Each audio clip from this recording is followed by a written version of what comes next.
Dobrý den, prosím, já jsem Fej. Dnes moje kamarádka Tania a já my spolu ospraváme, co je čínská qi, čínská qigong, čínská qigong tréna. Prosím. Tradičná čínska medicína verí, že qi je prvou obrannou líniou ľudského tela.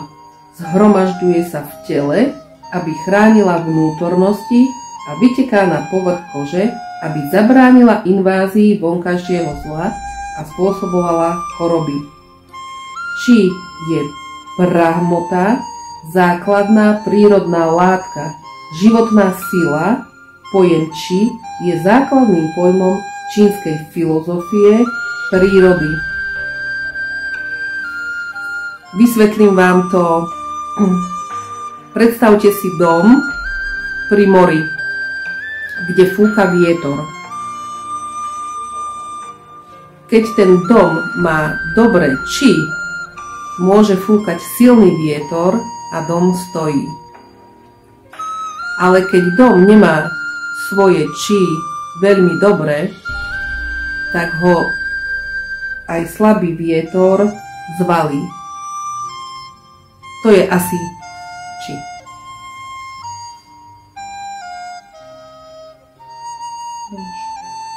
To je qigong, qigong je cvičiť na celé tela, nedobre qi preč, potom dobre čerstvé qi je jdu. To je qigong cvičiť. Už dlhý historie z Číny.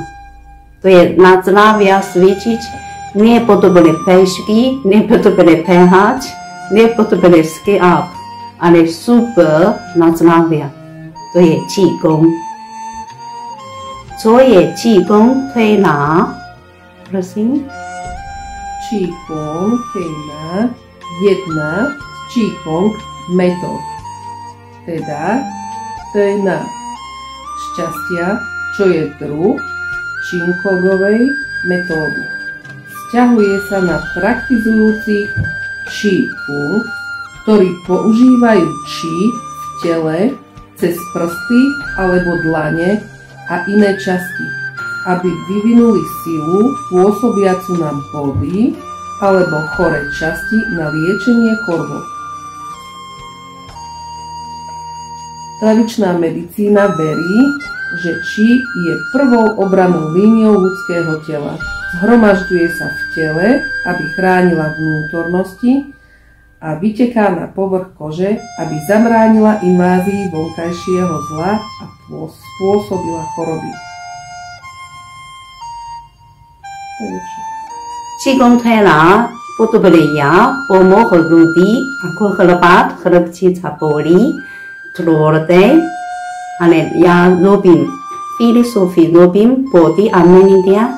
To je iný ako normálny job, relaxy masáž alebo fyzioterapický masáž, to je iný. My spolu robím je set, body a meditation.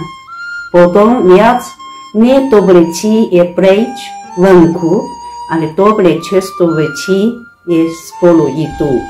To je veľmi dobre dôležitý pomoc zdravia. Podobne qigong cvičiť. To je všetko dá sa, ale spolu a rýchlejšia pomoc. To je dnes my ospraváme qigong tréna 3 veci. To je super a ďakujem Tania, ďakujem všetko, dovidenia. Dovidenia.